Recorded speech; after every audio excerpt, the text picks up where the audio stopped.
Hello everybody and welcome to SVP. Today we're back with a brand new video. We've got a 1977 Porsche 3 litre SE engine on a stand here. We're going to be doing a list of jobs here. We've just gotten the gearbox off. I've just taken the cam covers off as well. So we've got a whole lot of lists to do on this job. Let's go through it now, so let's have a look.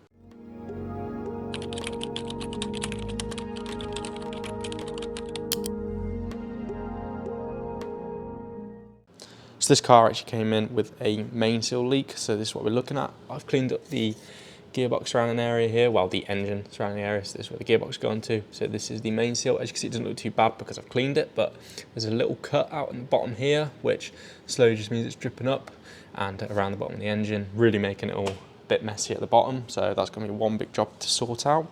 Up here we've got an oil pressure switch. This isn't the sensor's on the front of the engine, this one's on the back.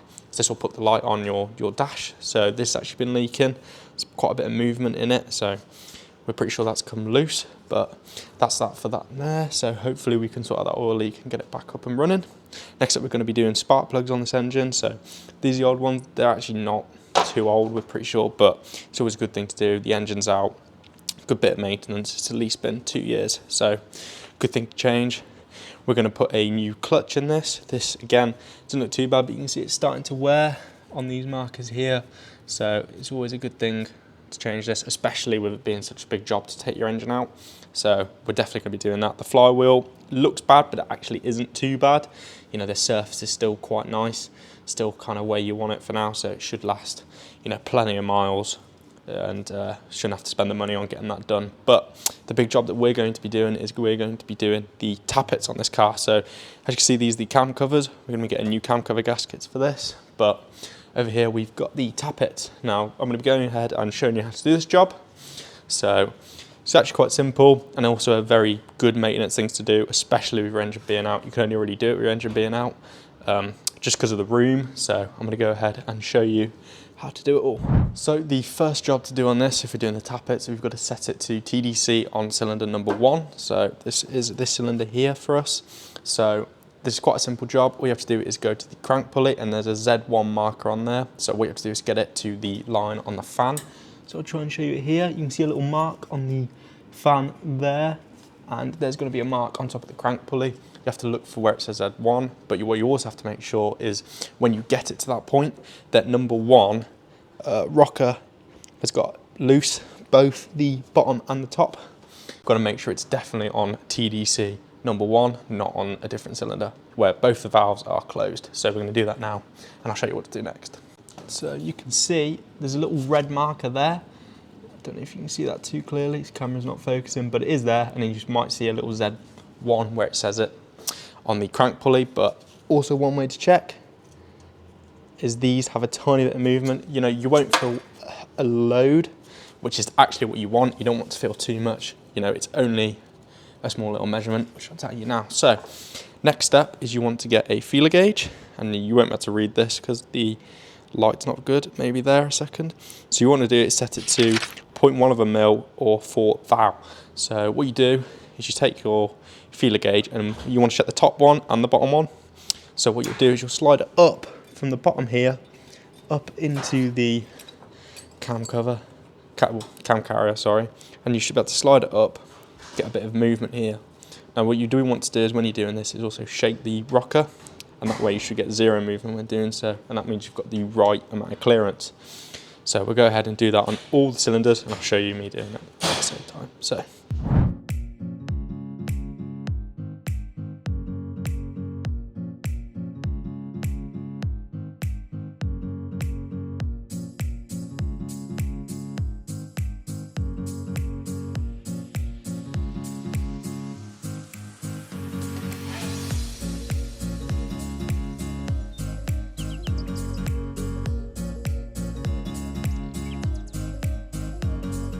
we've hit a bit of a snag on cylinder number 4, the feeler gauge won't go in. So the next step is to go ahead and adjust the tappets. So I'll show you how to do that now. All you'll need is a 13mm spanner, which I've got here, and a flathead screwdriver to adjust them. So I'll show you how to do that now then. So to adjust them, you need to loosen the 13mm nut and adjust with the flathead screwdriver. I recommend leaving them slightly loose when tightening back up, as when tightening you will most likely turn the tappet slightly. But once tight, check again, and you should have a slight bit of friction in the feeler gauge, and hopefully should all be good. So we've just finished the repair on cylinder number 4. So as you can see, if I side that up now, it should realistically hold the feeler gauge, and no movement there. And same with the bottom one, just the right amount of movement. It's getting a bit springy. There we go, it's all working. Very nice. So that's all done. Cylinder number 4's done now. So as you can see, it's quite simple to repair. We're not going to carry on. So I've just finished off the tappets. I've double checked them as well. It's always a good thing to double check them if you've adjusted any, because sometimes it can take the full rotation of the engine to actually get them set right. So it's always good to check. Always make sure you do them up properly tight. You don't want one of these tappets coming loose. It can really damage your engine in the long term. So always make sure to do them tight, make sure they're right. And yeah, so we've only had to adjust the one, so that's always good as well. It's only slightly as well, so another big bonus. So it means the engine has been running pretty nicely and should all be good heading into the future as well. So big bonus. So next up, we're going to get ahead and get some of the parts on the way, hopefully get a new clutch.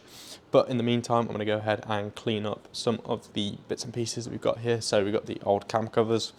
Just going to give them a little clean, make sure the faces are all nice, ready to go back on. We've got some of the bits on the way, so hopefully we should have spark plugs and the cam cover gaskets. See what we've got. After that, we're going to get on with removing the main seal.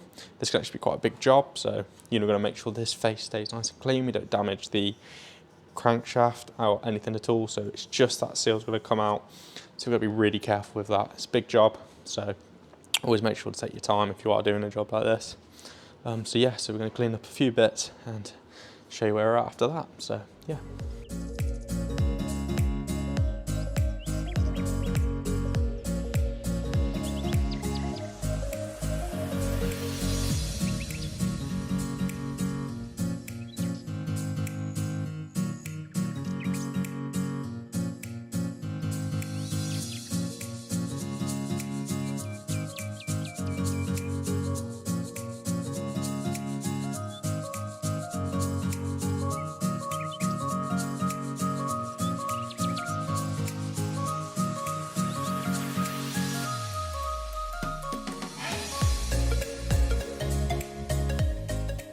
So we're just finishing up cleaning these cam covers. So these faces, we've used a bit of sandpaper to smooth them down. So these are much cleaner, much smoother finish, meaning the seal on the gasket should be much better as well.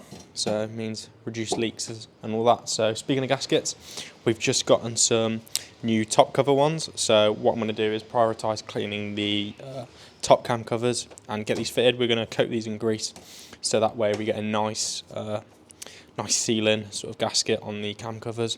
That way, if you look over at the engine, we don't get any leaks, especially all down here, all these little bits right at the bottom.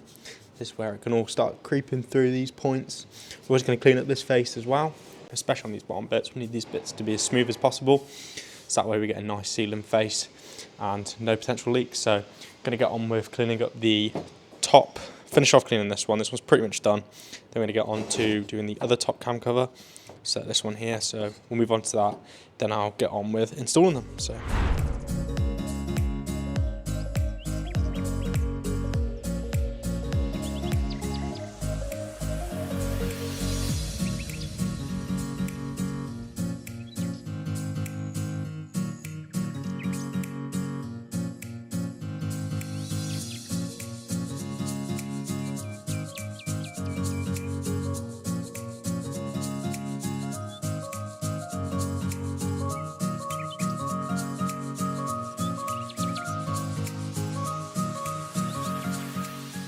So we're on to the next step now. We just finished cleaning up the top cam covers, so you can see them here.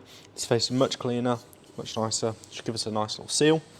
Also on the engine, we've gone ahead and just lightly cleaned over these. We haven't used any abrasive material because of where it is so close to the engine. You can't clean it up too much without getting bits into the engine, and that's not what we want. So one vital thing to always remember when doing this is always make sure, if you are using abrasive materials, especially in these, that you always get it out as much as you can. Even if you're doing this at home, you clean it out. We use an airline and some brake cleaner just to make sure we've got every last little bit out, every last little bit of grime, because this can all get into your tappets, your valves and stuff like that, and really mess up your engine. So you don't want that happening. So always make sure you get any bits out, really try your best to clean up. Priorities are these bits here. These are actually where your tappets sit. If you can see that there. Let's get a better camera angle. So these bits here, actually where your tappets sit. So all the way down here, all the way back here. But yeah, just always make sure you clean it up as best as you can. Always the best. But next step is to grease up these cam cover gaskets. So these are just the top two that we've got for now. So the reason we grease them is it gives us a much better seal on the engine, because it's almost like they're primed, you know, just like what you'll do on an oil filter. If you do an oil filter change, you'll always grease up the seal ring. This is almost like the same sort of thing. You grease it up, it allows it to sit better and sit more flush, and also mate with the surface better, so reduce your leaks in the future. So we do got a big tub of grease here. We're going to cover these in. You know, you don't need to absolutely smother them, just get it so almost all of it is almost changes colour. So you might see here, you can see it's gone slightly darker. That's because of where a bit of grease is on it. So something simple like that. And then once we've done that, I'll put it onto the engine and I'll show you me doing them up. And we've got torque figures as well, so I'll get into them as well. So yeah.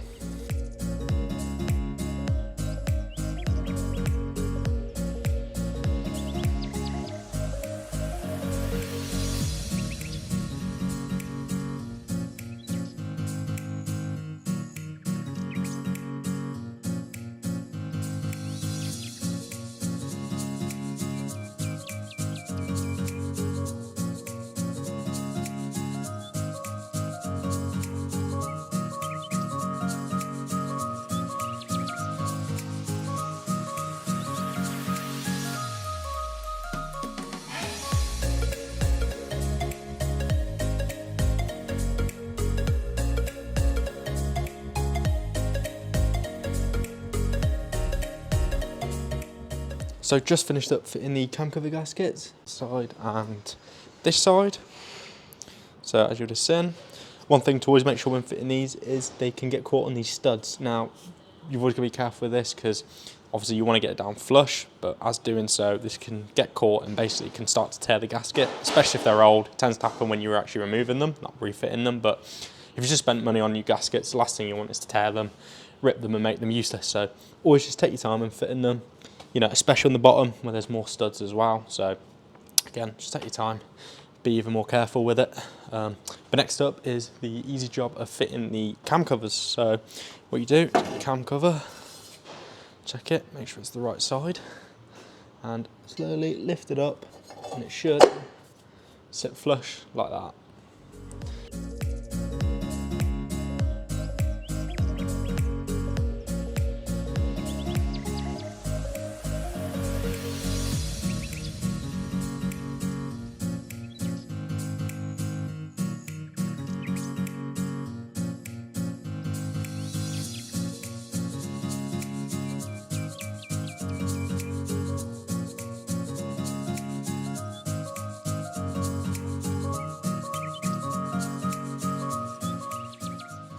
Well, there we are. The cam covers are now installed. So the torque figure is only 8 Newton meters. You know, it's just to pull these down and not actually crush the gasket behind. You know, take your time with it. And if you don't have a torque wrench, it doesn't actually matter too much. Just make sure they're tight enough. You know, feel them by ratchet. We've replaced the nuts with new nylocks. It's always good to use new hardware as well on stuff like this. You know, because of age, it can wear out and not perform as well. So especially when using torque figures. We are. So yeah, those are on. We've got all the bits have just been ordered as well, so we should have the bottom cam cover gaskets, main seal, the oil pressure switch, and a few other bits and pieces for the car, including the clutch as well, which is under here, if I move that out of the way. So yeah, we should have a new clutch and pressure plate, so that'll be good. So hopefully in the next video we can really finish off this engine, get it done, get it back in the car as well. So yeah. Well, on that note, with this engine almost there, we're hopefully going to be able to finish it off in the next video. Hopefully this week sometime we can get that video out as well, along with this one. But yeah, don't forget to like, subscribe, and also comment if you've got any questions about these engines and even any other 911 engines. You know, hopefully we can help you out with that. But yeah, hope you enjoyed, and we'll see you guys in the next one. Goodbye.